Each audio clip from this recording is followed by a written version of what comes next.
She didn't fall out of love because he was lazy. She fell out of love because her nervous system stopped registering him as a partner and started registering him as a responsibility. That shift happens below consciousness, and it happens to women who love their husbands deeply. If you've ever tried to explain this to someone, why you still love him but no longer feel close to him, why you feel more like his mother than his partner, and failed to find the words, this video is for you. What we're about to cover isn't speculation, it's documented neurological and behavioral science, and it will give you the exact language for something you've been carrying without a name.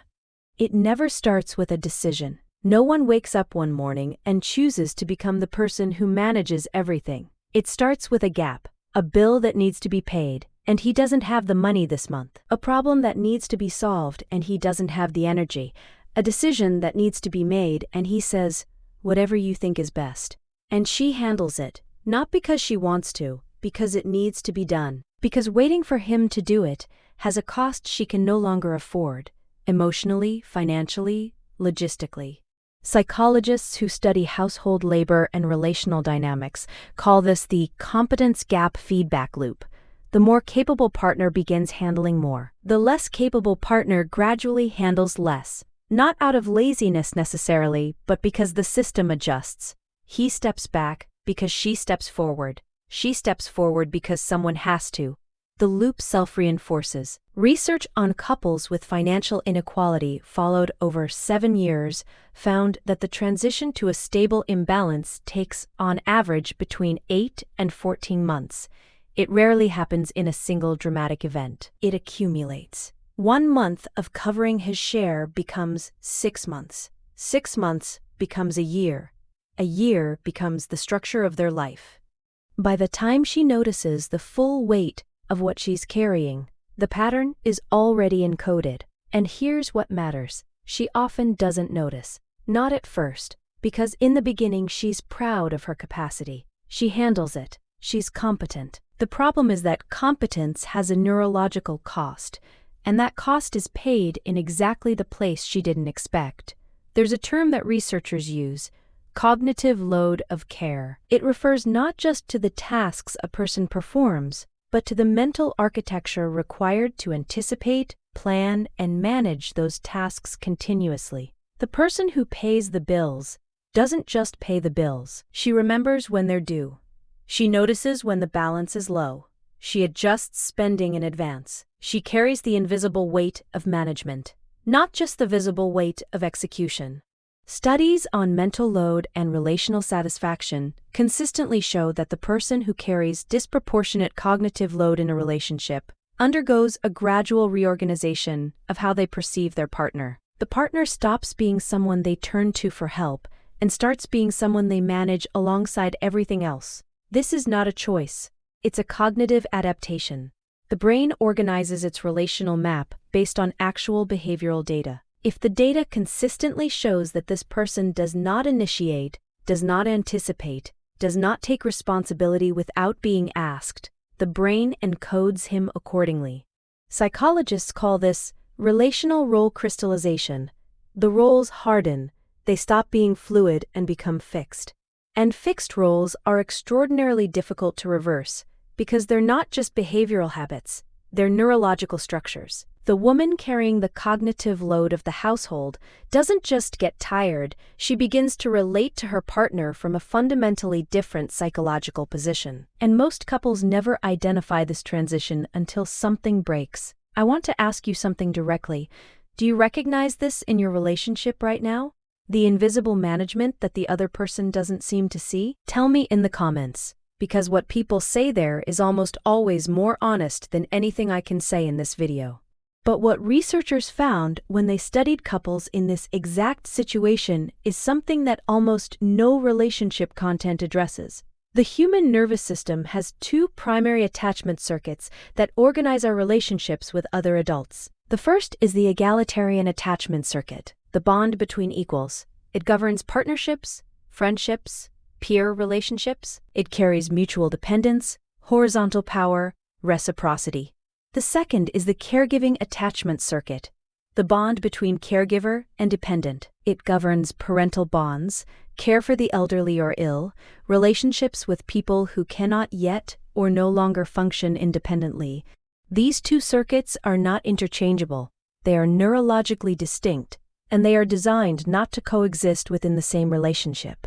When a woman begins consistently performing the behavioral functions associated with caregiving, financial provision, decision-making, anticipating needs, managing logistics, absorbing consequences, her nervous system begins to file the relationship under the caregiving circuit. Not because she decides to, because behavior is the data the brain uses to categorize bonds. This process has been documented in clinical psychology research on what therapists call parentification of the partner, a pattern in which one adult in a couple begins unconsciously relating to the other as a parent relates to a child. The signals are specific and recognizable, speaking to him in a simplified or directive tone, feeling responsible for his emotional state, experiencing his moods as something she needs to manage, feeling relief when he functions independently, and anxiety when he doesn't. The most important thing to understand about this process is that it doesn't require the man to behave like a child. It only requires that the behavioral pattern of the relationship consistently resembles a caregiving structure. The brain doesn't judge intent, it responds to pattern. And once the caregiving circuit is activated in a romantic relationship, the egalitarian circuit begins to shut down.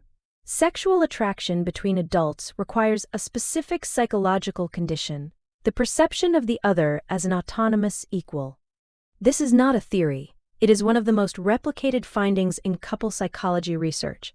Esther Perel, who has spent decades studying desire in long-term relationships, describes it this way. Desire requires space. It requires perceiving the other as someone who exists independently of you, someone who has their own agency, their own interior life, their own capacity to function. The moment you begin to feel responsible for another person's functioning, the psychological conditions for desire begin to collapse. A study published in the Archives of Sexual Behavior examined 340 couples in which one partner had become the primary financial and domestic manager over a period of 2 years or more. The study found that in 78% of cases, the managing partner reported a significant and progressive decline in sexual desire, even in cases where emotional affection remained intact. The women in this study were not withholding desire. They were not punishing their partners. They described something that confused them more than it frustrated them. They still loved him, but they no longer wanted him in the way they once did. The feeling had changed in a way they couldn't explain and couldn't control. The mechanism is precise. She cannot desire someone she is managing, not because she chose not to, because desire and management are neurologically incompatible states. You cannot simultaneously feel responsible for someone's well-being and feel attracted to them as an autonomous partner. The brain does not allow both circuits to run at full capacity at the same time. The more she carries, the less she desires. And the less she desires, the more she carries. Because she no longer seeks emotional connection through intimacy, so she pours that energy into productivity. The loop closes. If this reframed something for you, subscribe. Every week there's a video that goes this deep, and you're going to want to be here when the next one comes out. She stops saying certain things, not because she gives up, because she has said them before and nothing changed. She stops saying she's tired, because he says he's tired too, and the conversation goes nowhere. She stops saying she needs more from him, because the conversation becomes about his feelings, his defensiveness, his shame. And she ends up managing his emotional response on top of everything else. She stops asking for help, because asking requires explaining, and explaining requires energy she no longer has, and after she explains, he still does it wrong or doesn't follow through.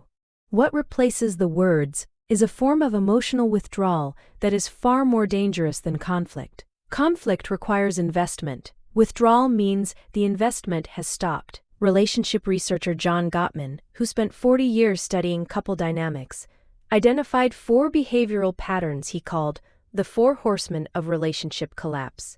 The most destructive of the 4 is not conflict. It's not even resentment, it's contempt, a state in which one partner stops seeing the other as worthy of the effort that resolution requires. Contempt does not arrive as an explosion.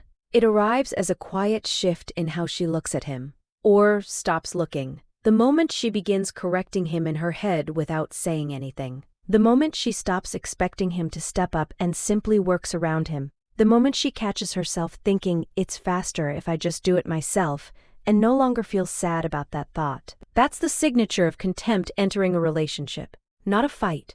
A silence that feels, to the outside observer, like peace. Here's what's actually happening in her nervous system at this stage, and why it explains why a conversation about trying harder changes almost nothing. Understanding this pattern requires looking at both sides of it, because the woman's psychological shift does not happen in a vacuum. Research on men in financially dependent positions within romantic relationships shows a consistent and counterintuitive finding. Financial dependence in men is strongly correlated with psychological regression, a return to behavioral patterns from earlier developmental periods.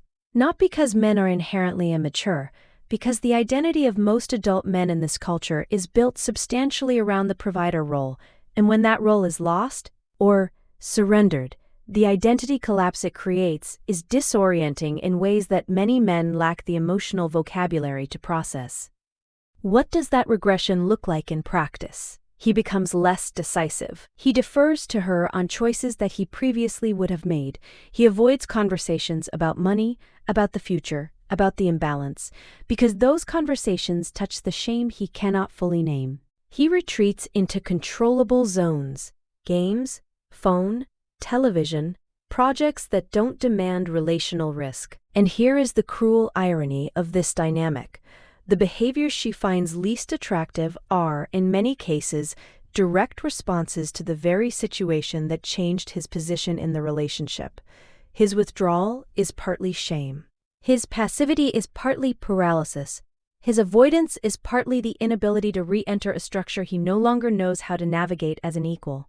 He doesn't say this. He may not even know it consciously. What he communicates, through behavior, is that he is less present than he was. Less engaged, less initiating, which she reads, correctly, as confirmation that she needs to carry more. The cycle feeds itself, and both of them are trapped inside it without a map. If someone in your life is living this and doesn't have the words for it yet, send them this video. Let it do the explaining. Here is the part that most couples never reach, and why it matters. The woman in this pattern does not need to be convinced that something is wrong. She knows. What she cannot understand is why she can't simply decide to change how she feels, why a conversation, a vacation, a promise from him to do better, why none of it restores what was lost. The answer is neurological. When the caregiving circuit has been active in a relationship for an extended period, researchers estimate that the threshold is approximately 12 to 18 months of consistent role polarization. It begins to reorganize the attachment architecture of the bond. This is not a mood, it is not an attitude, it is a structural change in how the nervous system has encoded this specific relationship. What this means practically is that she cannot choose to feel desire by choosing to feel desire. She cannot choose to stop seeing him as a dependent by deciding to think of him differently. The encoding is subcortical. It runs below the level of conscious decision-making. It responds to behavioral input, not to intention or conversation. This is the most important and the most uncomfortable truth in everything covered in this video. The feelings she has lost are not accessible through willpower or communication alone. They are accessible only through a sustained and structural change in the actual behavioral reality of the relationship. Not a promise of change, not a conversation about change. Change itself, consistent, observable, and over time. The nervous system does not update on the basis of what someone says they will do. It updates on the basis of what it repeatedly experiences. 12 months of caregiving drift cannot be corrected by 12 conversations. It requires a new behavioral reality that the nervous system can encode over time as genuinely different from the pattern it currently holds. Most couples attempt communication. Fewer attempt the structural change, and very few sustain it long enough for the nervous system to register the update. There is no soft version of what comes next. The only thing that reverses the maternal drift in a romantic relationship is a genuine and sustained redistribution of the roles that created it. Not a gesture, not a week of effort. A restructuring of the behavioral architecture that the nervous system has been tracking. In practice, that means several specific things. First, the financial and decisional dynamic must actually change, not be discussed, changed. This means he takes on real economic responsibility, not symbolic participation. It means he makes decisions without being asked. It means the cognitive load of anticipation, the planning, the tracking, the managing, shifts toward him in concrete and observable ways. Not all of it, but enough that her nervous system begins to register a different behavioral pattern. Second, he must tolerate the discomfort of the transition without requiring her emotional management. This is the step that fails most often. When he begins to rebuild his contribution, he typically encounters shame, difficulty, and uncertainty. His instinct is to bring those feelings to her, for reassurance, for validation, for support. And she, who has spent months or years managing his emotional state, automatically reaches to provide it. The caregiving circuit reactivates, the pattern resets. For the reorganization to work, he needs to process his discomfort through sources outside the relationship: a therapist, a trusted peer, his own internal work. She needs to be able to witness his struggle without absorbing it. This requires her to actively hold a boundary that goes against everything she has been conditioned to do. Third, the timeline for nervous system reorganization is not weeks. Researchers studying attachment pattern change in couples estimate that consistent behavioral change needs to be sustained for a minimum of 6 to 9 months before the attachment encoding begins to shift measurably. 6 to 9 months in which the new pattern is consistent enough, unambiguous enough, and internally motivated enough to register as genuine. This is a high bar. It's supposed to be, because what's being rebuilt is not just behavior, it's a neurological classification. If this gave you something concrete to think about, the like button is how you tell the algorithm that this type of content matters. And it does matter. There is a point in this pattern beyond which the work described above is no longer possible. Not because the people are incapable, but because the attachment has already reorganized completely. The signs are specific. Stop for a second, because what I'm about to describe is going to sound like something you already know, but have never let yourself say out loud. She no longer imagines a future with him. Not with bitterness, with blankness. The future she envisions when she thinks about her life no longer includes him in any vivid way. She has mentally begun constructing a life that functions without him, and has noticed that this imagined life feels lighter, not emptier. She no longer responds emotionally to his gestures. When he tries, when he does something thoughtful, something caring, something that would have mattered 2 years ago, she registers it intellectually but feels nothing. No warmth. No appreciation that lands in the body. Just a clinical observation. He did the thing. It doesn't move her. She has stopped being angry. This is the one that most people misread as a good sign. But in couple psychology, the end of anger is often the end of emotional investment. Anger requires the belief that something could be different. When she stops getting angry, it frequently means she has stopped believing that it could. She has started grieving the relationship while still in it. This is the clearest internal signal. The grief is not dramatic. It's quiet. It shows up as a kind of tenderness toward him, not romantic tenderness, but the tenderness one feels for something that was once important and is now ending. She is kind to him, gentle even, because she is already saying goodbye in a way she may not yet have named. At this stage, the conversation the relationship needs is not about trying harder. It's about honesty with herself and eventually with him, about where she actually is. If this pattern is yours, if you recognized yourself at any point in what you just heard, there are 2 things that are true simultaneously, and holding both of them matters. The first, what happened to how you feel is not a character flaw. It is not a failure of love. It is not evidence that you chose the wrong person. It is a neurological response to a structural reality that accumulated gradually without either of you fully seeing it. You did not become cold. Your nervous system adapted to a role that your relationship assigned to you, and that adaptation had consequences neither of you chose. The second, understanding the mechanism does not make you exempt from the decision. Knowing why this happened, knowing that the nervous system reorganized, Knowing that the caregiving circuit displaced the egalitarian one does not tell you whether the structural change required to reverse it is something you both are willing and able to make. Only you can answer that. What this video gives you is the most important thing to have before that decision. Clarity about what actually happened, so that whatever you decide it with your eyes fully open. Not because someone told you what to do, not because you ran out of options, not because you gave up, but because you understood, finally, precisely, completely, what you were dealing with. And you made the choice that was true to that understanding.